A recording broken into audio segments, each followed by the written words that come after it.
Finally ನನ್ನ ಹುಟ್ಟದಬ್ಬಕ್ಕೆ ರಘು ಒಂದು ಶಿಡ್ಜು gift ಮಾಡಿದ್ರು. It was actually rescue dog, breakup dog. ಅವಳು ಪಾಪ ಯಾರೋ ಬ್ರೇಕಪ್ ಆಗಿ ಬಾಯ್ ಫ್ರೆಂಡ್ ವಾಪಸ್ ಕೊಟ್ಟಿದ್ ನಾಯಿ. ಓ ಮೈ ಗಾಡ್. ಸರ್ ರಘು ಜಿಮ್ಗೆ ಹೋಗ್ಬಿಟ್ಟೆ, ಏನಿದ್ ನಾಯಿ ಮರಿ ಅಂದ್ರೆ, ಇಲ್ಲ ಸರ್ ನನ್ ಗರ್ಲ್ ಫ್ರೆಂಡ್ ಕೊಟ್ಬಿಟ್ಟು ಹೋಗ್ಬಿಟ್ಲು ಸರ್, ನಾನು ಒಬ್ನೇ ಇರೋದ್ ಮನೇಲಿ, ಯಾರು ಇಲ್ಲ ನೋಡ್ಕೊಳಕ್ಕೆ, ಅವಳು ಗಿಫ್ಟ್ ಮಾಡಿದೆ ಅಂತ. Actually breakup dog. ಹರ್ಷಿ ಅವ್ರದ್ದು ಒಂದ್ ಸಮಯದಲ್ಲಿ ಬೆಂಗಳೂರು ಮನೆಯಲ್ಲಿ ಕೋರ್ಸ್ ಇಂಡಿಪೆಂಡೆಂಟ್ ಹೌಸ್ 19 ನಾಯಿ ಇತ್ತು ನಮ್ಮ ಹತ್ರ.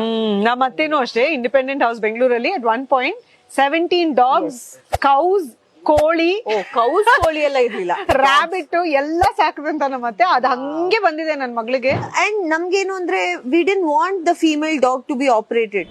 ಆಯ್ತು ಮತ್ತೆ ಹಾಕು 6 ಮರಿ 8 ಮರಿ, ಮತ್ತೆ it was multiplying and then at one point we were like, ಇಲ್ಲ ದಿಸ್ ಇಸ್ ನಾಟ್ ನೈಸ್. ನಾವ್ ಅದು ಎಲ್ಲ ಕಂಟ್ರಿ ಡಾಗ್ಸ್, ಯಾವ್ದು ಬ್ರೀಡ್ಸ್ ಇರ್ಲಿಲ್ಲ, ಎಲ್ಲಾನು all were like indie dogs.